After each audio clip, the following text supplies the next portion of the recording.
Hola, ¿qué tal, Jacobs? Bienvenidos a un video más de El Jacob, donde hoy aparece la doctora Beata Boham y nos habla acerca de de la guerra, bueno, del conflicto más bien que está pasando entre Ucrania y Ucrania y Rusia, donde nos dice básicamente que pues en México hay muchas ambigüedades y que pues básicamente le corresponde a México comprometerse más a lo que está pasando, ya que lo ve como que muy tibio a México.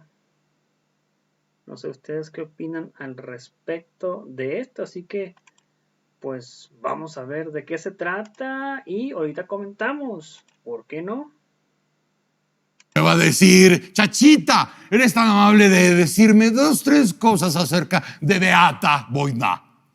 Beata Boina es doctora y profesora de Relaciones Internacionales. Fue embajadora de Polonia en México y Centroamérica entre 2014 y 2018. Ha escrito y coordinado numerosos análisis sobre relaciones internacionales en la Unión Europea, Polonia, España y América Latina.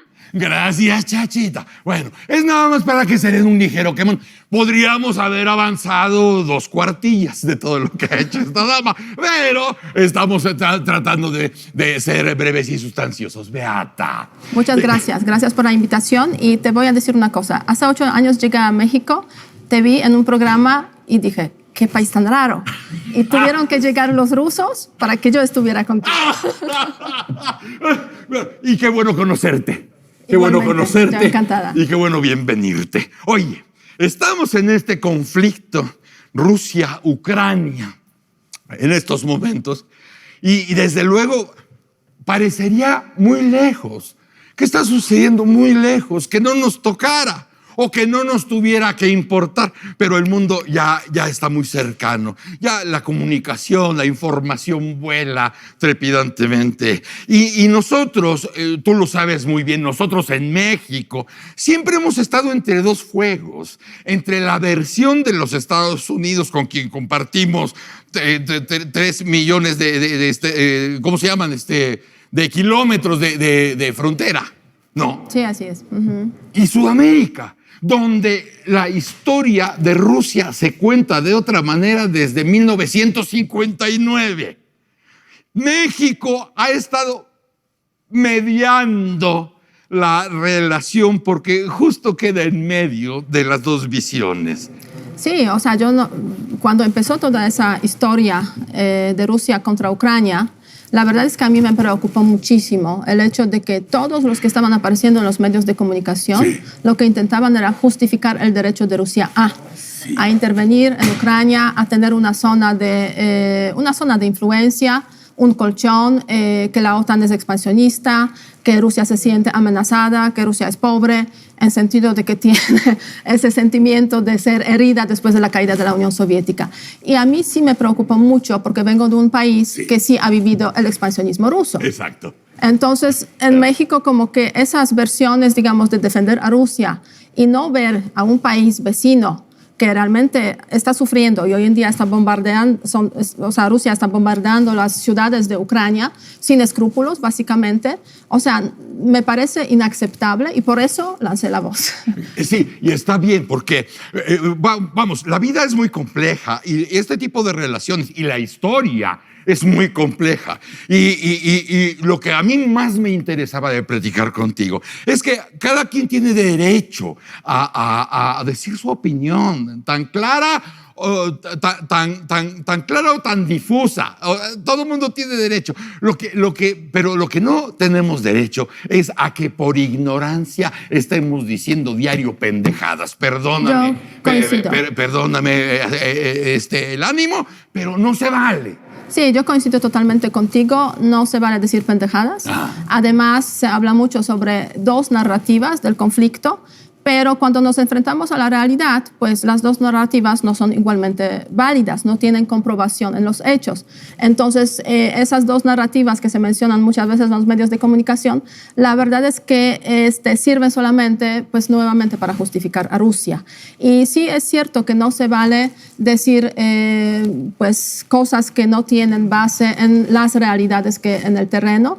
En ese sentido, yo creo que es crucial pues darle seguimiento puntual a lo que está ocurriendo en esa guerra de Rusia contra Ucrania y llamar las cosas por su nombre. Sí. Y aquí no se ha llamado las cosas por su nombre desde el comienzo. Siempre se ha hablado de la intervención, la operación militar, usando el lenguaje de Putin, el lenguaje de Kremlin, el lenguaje de Rusia, de forma, pues yo diría, pues terrible. Además, en los medios de comunicación he visto algunos programas donde hay mapas de la Federación Rusa con la Crimea incorporada ya en el territorio de la Federación Rusa. O sea, ni Russia Today lo hubiera hecho mejor.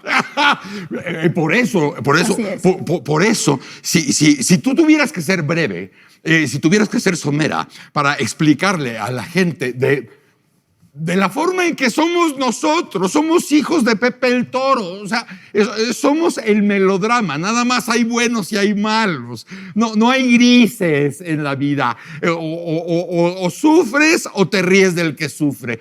Explícanos por favor a todos, ¿cuál es el conflicto que estamos viviendo de la forma más breve que te puedas imaginar? Mira, el tema es muy sencillo. Rusia no está de acuerdo con que sus países vecinos se salgan de su influencia. Ha habido una corta época, una ventana de oportunidad para esos países de unirse a la Unión Europea, a la Alianza Atlántica, después de la caída de la Unión Europea. Sí. Y hay muchos que lo aprovecharon. O sea, caso de Polonia, Hungría, República Checa, Eslovaquia, Letonia, Estonia, Lituania, Bulgaria, Rumanía, o sea, básicamente esos países. Ucrania y Georgia, porque son dos países, se suman a ese camino un poco tarde y se dan cuenta de que si tienen una política que es distinta de lo que quiere la Federación Rusa, de lo que quiere Putin, les van a castigar. Eso le ocurrió a Georgia en 2008 en una guerra. Claro.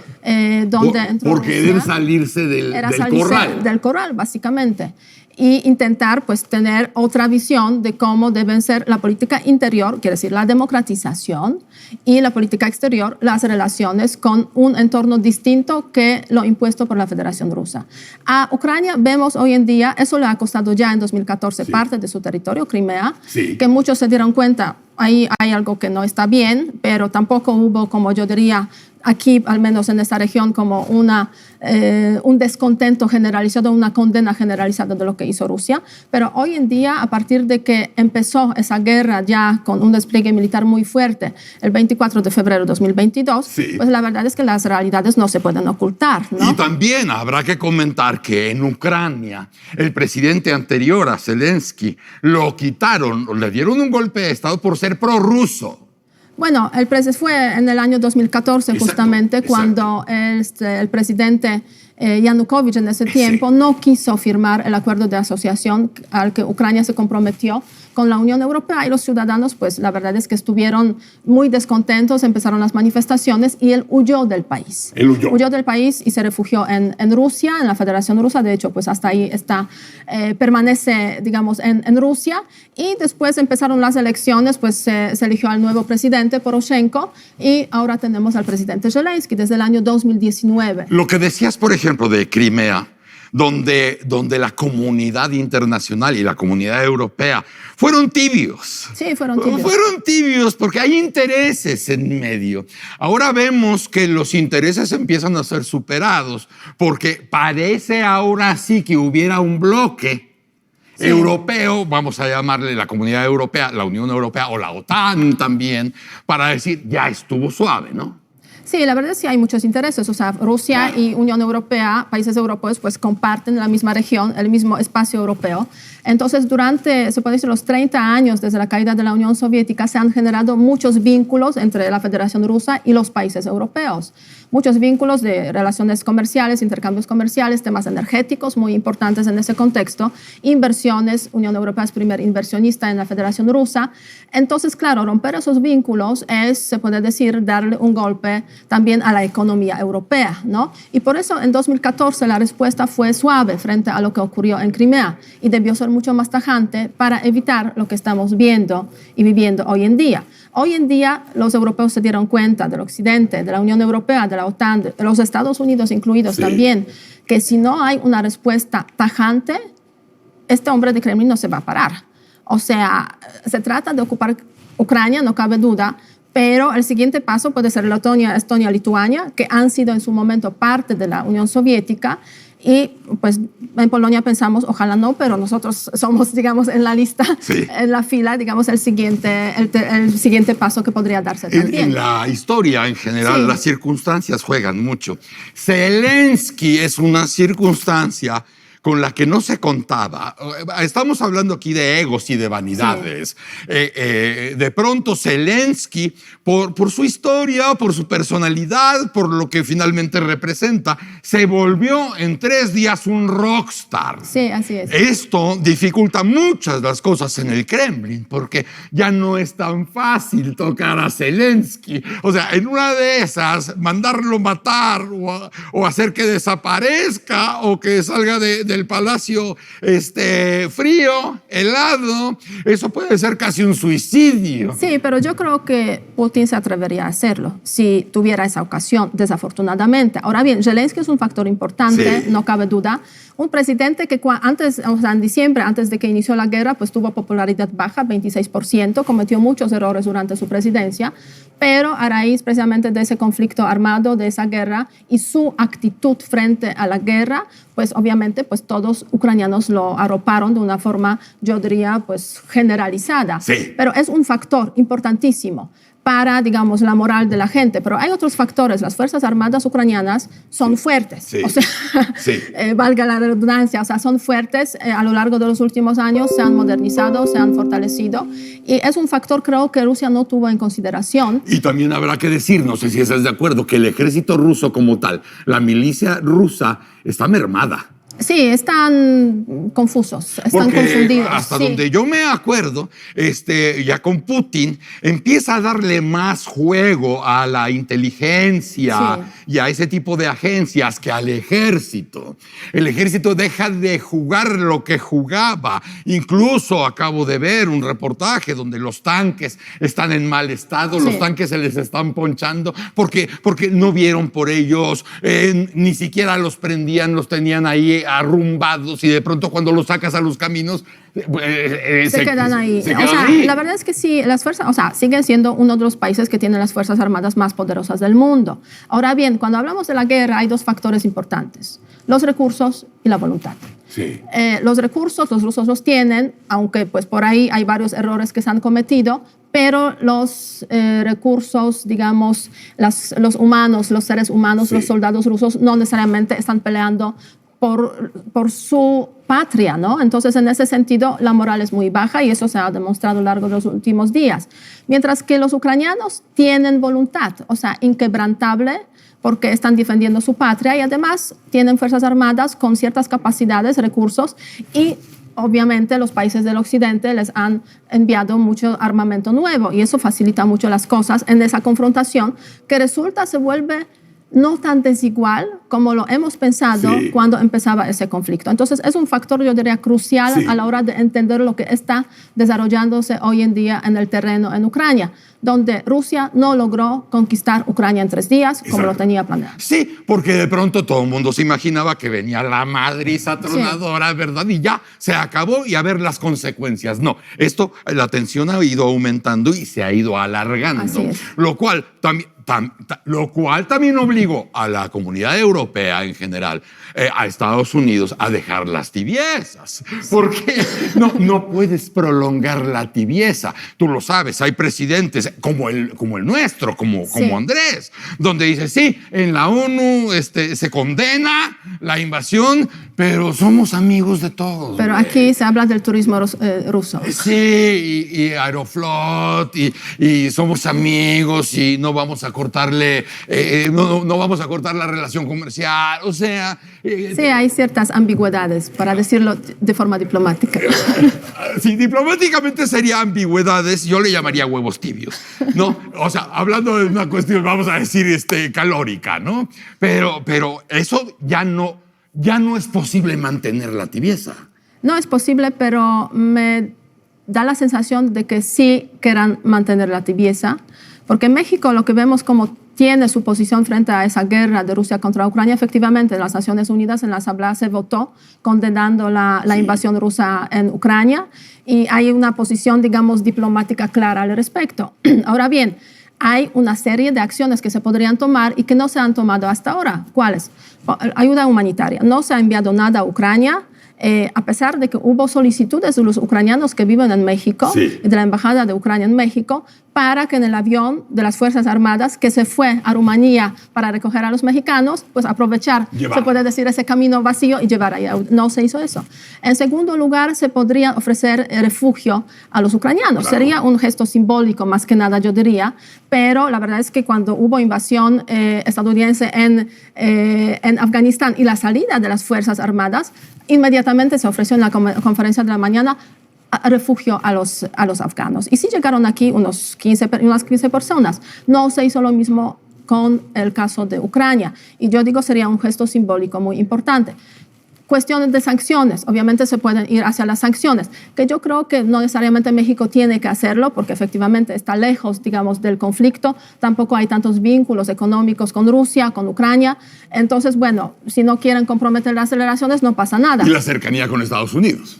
Así es, efectivamente. Entonces, pero hay ciertos elementos simbólicos, se puede decir, de posición mexicana que se podrían fortalecer, demostrando claramente que México está en contra de la invasión rusa en Ucrania y no se ha estado haciendo eso. Otro aspecto, votación justamente hace poquito en la Organización Internacional de Energía Nuclear. Sí, sí. México no se presentó. O sea, a veces son ausencias, sabes que no quiero comprometerme, entonces mejor no voto, como lo hicieron, por ejemplo, en Naciones Unidas, algunos países como abstenciones Cuba, y todo esto. Venezuela, o sea, Venezuela sobre todo, que ni apareció. Pues no.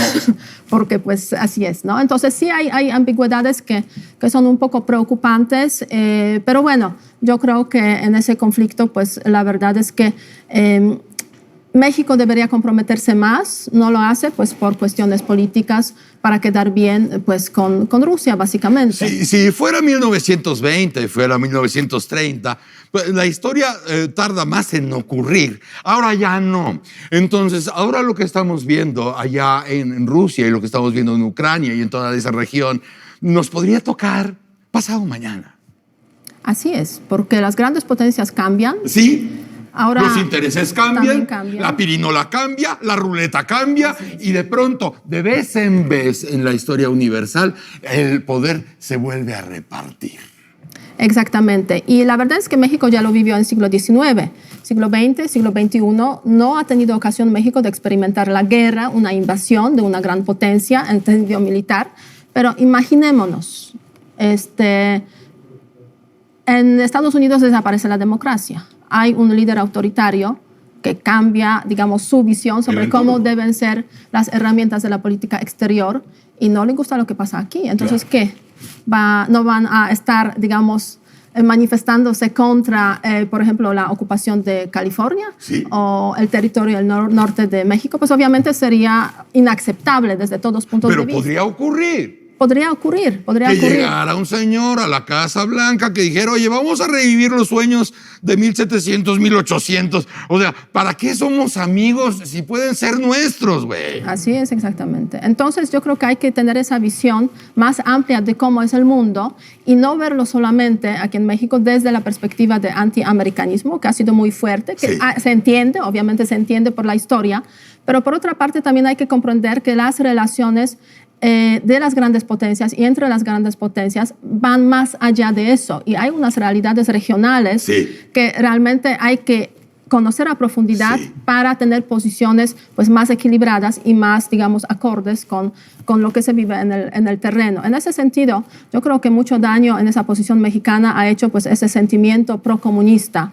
que ha existido aquí, digamos, desde siempre como una especie de pues contrapeso hacia los Estados Unidos y que ha vinculado muy fuertemente a pues varios grupos de México con Rusia como esa encarnación del comunismo perfecto que nunca existió, por una parte, y además Federación Rusa, que ni es un país comunista hoy, pero Rusia ha jugado muy bien en esa región ese papel de, dejar entender que sí, nosotros somos la continuación de la Unión Soviética y apoyamos a la izquierda latinoamericana precisamente, y eso pues yo creo que ha estado influenciando mucho la posición de México en ese conflicto. Sí, eso existe y así ha existido y así funciona. Así funciona. Pero el mundo ha avanzado. Entonces no puedes nada más ser el receptáculo de las influencias que te rodean, porque ya tenemos instrumentos, herramientas que te demuestran que puede ser un poco más que tu historia y tu geografía. Así es, receptáculos, como bien has dicho, y canales de difusión de la propaganda rusa que funcionan aquí a la perfección, como Russia Today, Sputnik, que se han prohibido justamente en el contexto de la Unión Europea, porque pues Europa está en guerra. Entonces no se puede permitir la propaganda del invasor, ¿no? Así es. Así es, básicamente. Así es. Y además debiéramos haber aprendido muchas cosas más de la historia que nos damos una vez más cuenta que no aprendemos rápido. Sí, la verdad es que sí, eso es lo más triste, porque desde el final de la Segunda Guerra Mundial han pasado 70 años, más o menos. Sí. Y fue una tragedia que impactó a Europa, o sea, millones de personas muertas, holocausto. Y la verdad todo empezó con una retórica de un señor, que no voy a mencionar el nombre, que consideraba que los judíos pues, no tienen derecho a estar ahí y que además Alemania nazi tiene derecho a un Lebensraum, claro, una zona de, digamos, de influencia, sí, un espacio vital, para traducirlo exactamente. Entonces, cuando se habla de zonas de influencia en esos términos... y razas superiores. Putin, él es raza superior, exactamente. Entonces, sí, o sea, como que nos deberíamos como preocupar un poco, ¿no? Porque eso puede ir en una dirección muy negativa, sobre todo que en aquellos tiempos aún no había armas nucleares. Hoy sí hay armas nucleares y eso es una gran diferencia entre lo que ocurrió en la Segunda Guerra Mundial y lo que ocurrió o puede ocurrir en ese contexto.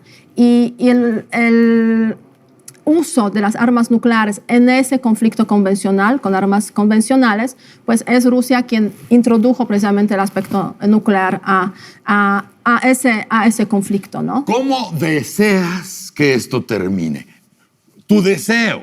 Sí, mi deseo, pues ojalá desaparezca Putin, porque eso ayudaría básicamente a Ucrania a que se pueda convertir de nuevo en un país independiente, o sea, que se retiren las fuerzas armadas rusas, y también sería un paso importante esa lucha de Ucrania contra Rusia, un paso importante para que el Occidente entendiera que Ucrania tiene que estar con el Occidente, y eso abriría el camino de Ucrania a la Unión Europea, sin ninguna duda, que hasta ahora no se ha dado esa perspectiva, y creo que es el momento precisamente para que se diera esa perspectiva. Ojalá que así suceda. Ojalá. No sabes cómo te agradezco que hayas venido en estos momentos difíciles para el mundo. Bueno, pues ahí está claramente que dice que ojalá desaparezca Putin y pues básicamente que nuestro presidente Andrés Manuel López Obrador ha actuado muy tibio, según ellos, que deberían de meterse más, comprometerse más y pues básicamente ahora sí echándole la culpa también pues a México por no meterse en este conflicto donde nadie lo llama. Entonces esto es increíble, pero cierto, pero realmente sabemos y lo que no nos dicen es que ¿para qué demonios se mete en México? Uno, ¿para qué se mete en México si no es potencia militar? Dos, no es potencia económica. Entonces, ¿a qué demonios vas? ¿A qué demonios mandas armas? ¿A qué demonios mandas soldados? O sea, sería algo absurdo y sería como un tiro en el pie. Sí, básicamente se dedica a México a participar en este tipo de cosas que pues realmente no, y donde durante toda su vida ha sido neutral México, el no intervencionismo al internacional, así como que no le gustaría que intervinieran en el país, pues él no interviene básicamente en ningún país. Y ahora, donde lo tome mal Rusia, y nos meten en el conflicto a ver qué hacemos. Ahora, la inflación que está participando en los países que decidieron sancionar a Rusia, básicamente se la están viendo más negras con la inflación que en México. México ha sido pues, neutral. Podemos seguir siendo amigos. No estoy de acuerdo con tus decisiones, pero pues seguimos siendo amigos. Mientras no me afectes, adelante. Pues básicamente esto es algo que por la lógica, pues se necesita, ¿no? No meterse en nada, no eres potencia ni económica ni militar, entonces, ¿qué haces? Pues neutral, y siempre he sido neutral, ¿y para qué me meto en broncas que no me llaman? Y pues claramente sí está, pero aquí ha echado el intervencionismo de la derecha, del prianismo, de X González, de que se quieren querer meter para meter en conflicto a nuestro presidente, pero pues sabemos que esto no va a pasar y esperemos que no pase y que no caiga y no va a caer nuestro presidente en la trampa de los penistas que pues básicamente nomás se dedican a eso, a querer encontrar el conflicto para cualquier cosita. Ahí está, echándole a nuestro presidente Andrés Manuel López Obrador cualquier cosa para pum, no, es que Andrés Manuel hizo esto, no, es que Andrés Manuel hizo el otro y que no sé qué. Pero pues ahí ustedes qué opinan al respecto de esto. Si antes me citan hasta mero abajo donde aparecen sus estrellas de color dorado. Si puedes apoyar con estrellas que no afecten tu economía sería completamente fantástico. Mateo Plaza Sandoval. Hola, saludos de Tijuana, Baja California, México. Saludos, Mateo, desde la hermosa Perla Tapatía. Saludos a Isabel OEG. Javier Jiménez Endejo es el hinche vallazo grosso. Demetrio Castillo, Dimas Caballero, yo digo lo mismo. Así que, pues bueno, amigos, gracias por ver el video. Recuerden apoyarme con estrellas que no afecten tu economía. En tu celular hasta mero abajo aparecen las estrellas. Si me haces el favor, gracias por ver el video. Nos invita a ver nuestro próximo video. Hasta pronto. Bye. Suscríbanse, no olviden comentar, sobre todo darle like a la página, por favor, métanse y denle like a la página, comentar el video, darle like al video y compartir, difundir para que más personas nos vean. Nos vemos en el próximo video. Hasta pronto. Bye. Suscríbanse.